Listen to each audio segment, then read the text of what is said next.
নমস্কার বন্ধুরা, সন্তু মানসী রান্নাঘরের সবাইকে স্বাগত। তোমাদেরকে আমি আজকে একটা মাছের রেসিপি বানিয়ে তোমাদেরকে দেখাবো। এটা অনেকটা শর্টকাটে এটা বানানো যায়।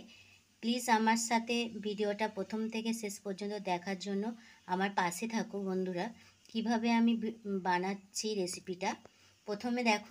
আমি নদীর কালো তারা মাছ নিয়েছি।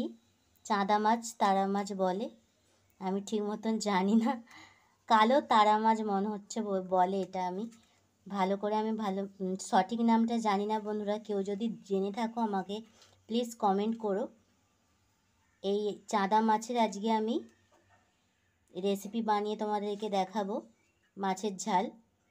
আর মাছের ঝালটা বানাতে গেলে কি কি উপকরণ লাগছে আমি বলে দিচ্ছি। এখানে পেঁয়াজ কুচি লাগছে, টমেটো কুচি, আদা রসুন বাটা, আর হলুদ গুঁড়ো, লঙ্কার গুঁড়ো, স্বাদ মতো নুন লাগছে বন্ধুরা। আমি এটা প্রথমে নুন মাখিয়ে পরিষ্কার করে নিয়েছি, পরিষ্কার করে নুন মাখিয়ে রেখে দিয়েছি। এর মধ্যে আমি হলুদ গুঁড়ো দিয়ে মাছটাকে ভেজে নিচ্ছি। এখানে আমি কড়াতে তেল দিয়ে দিয়েছি, তেলটা গরম হয়ে গেছে। এবার আমি মাছটা ভেজে নিচ্ছি হলুদ গুঁড়ো মাখিয়ে। এই মাছটা আমি বন্ধুরা আগেও খেয়েছি, অনেকটা খেতে ভালো হয়। এটা এক কাঁটার মাছ বন্ধুরা, এটা অনেকটা পমফ্রেট মাছের মতন স্বাদরা। দেখো আমি উল্টে পাল্টে আমি ভেজে নিয়েছি লাল লাল করে, দেখেছো বন্ধুরা। আর ভাজা হয়ে গেছে, আমি এবার তুলে নিচ্ছি। বাকি মাছগুলোকেও আমি ভেজে দেখাচ্ছি। এখানে বন্ধু মাছটা আমার ভাজা হয়ে গেছে, আমি তুলে নিয়েছি। এবার আমি পেঁয়াজ দিয়ে দিচ্ছি একই তেলেতে। পেঁয়াজগুলো ভেজে নেব ভালো করে লাল লাল করে। পেঁয়াজটা ভাজা হয়ে গেছে, আমি এর মধ্যে এবার রসুন বাটাটা দিয়ে দিলাম, আর আদা বাটাটা দিয়ে আমি ভালো করে ভেজে নেব।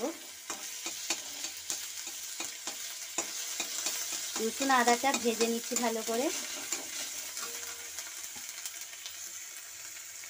অল্প একটু তেল দিয়ে দিলাম, তেল দিয়ে ভালো করে ভেজে নিচ্ছি। এর মধ্যে অল্প একটু টমেটো কুচি দিয়ে দিলাম। এখানে আমি স্বাদ মতো নুন দিয়ে দিচ্ছি বন্ধুরা, স্বাদ মতো নুন দিয়ে দিলাম। আর অল্প একটু প্রয়োজন মতন কালার আসার জন্য হলুদ গুঁড়ো দিয়ে দিচ্ছি। আর এখানে পরিমাণ মতো লঙ্কার গুঁড়ো দিয়ে দিলাম। যে যেমন ঝাল খাবে বন্ধুরা সেরকমই দেবে।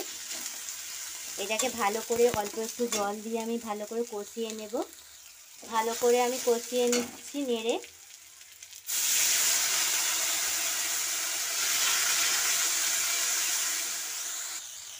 দেখো আমার মশলাটা কষানো হয়ে গেছে, চারিদিকে তেল ছেড়ে দিয়েছে ভালো করে।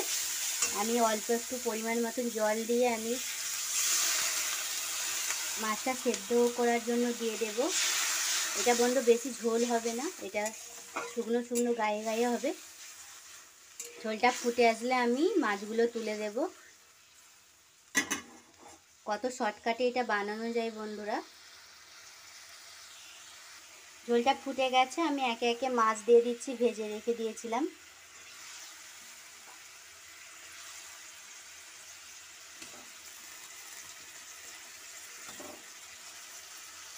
এবার মাছটা ফুটে রস মরে গেলে আমি নামিয়ে নেব। বন্ধুরা আমার মাছের ঝালটা রেডি হয়ে গেছে, শুকনো শুকনো হবে গায়ে গায়ে। আমি এবার নামিয়ে নিচ্ছি বন্ধুরা। কেমন হয়েছে আমি দেখাচ্ছি নামিয়ে। দেখো বন্ধুরা আমার নদীর চাঁদা মাছ রেডি হয়ে গেছে। রেসিপিটা আমার বানানো কত শর্টকাটে হয়ে গেল। অবশ্যই এটা বাড়িতে বানিয়ে এই পদ্ধতিতে করে খাবে, কেমন লাগে কমেন্ট করতে, লাইক করতে বন্ধুরা ভুলবেন না। অবশ্যই সাবস্ক্রাইব করে দেবে বন্ধুরা। আর আমার পাশে থাকো সাবস্ক্রাইব করে দিয়ে। আমি এখানে এই ভিডিওটা শেষ করছি।